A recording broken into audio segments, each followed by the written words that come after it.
अस्सलाम वालेकुम वरहमतुल्लाहि वबरकातुहू।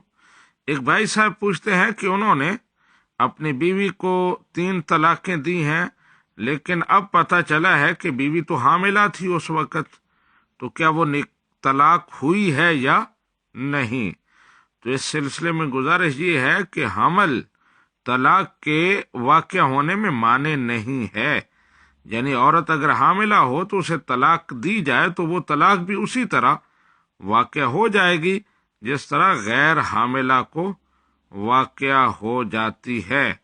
लिहाजा तलाक हो गई है, अगर आपने दी है, जो भी तलाक दी है उसके मुताबिक वो तलाक होगी, क्योंकि तलाक के अल्फाज मुख्तलिफ होते हैं और उनके अहकाम मुख्तलिफ होते हैं।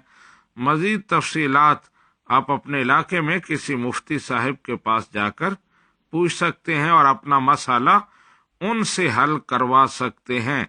यहाँ इस प्लेटफॉर्म पर सिर्फ मसला बताया जाता है जो कॉमन तमाम लोगों के लिए होता है। यहाँ कोई फतवा नहीं दिया जाता कि कोई साहिब कहें कि पूछिए में मुझे फतवा दिया गया था कि तुम्हारी तलाक नहीं हुई, क्योंकि मैं उन हालात वाक़यात से पूरी तरह आगाह नहीं हूँ। तो यहाँ सिर्फ मसले की नौइयत के मसला इस तरह है।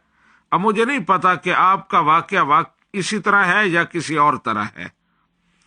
हाज़ा मा इंदी वल्लाहु व रसूलुहु आलम।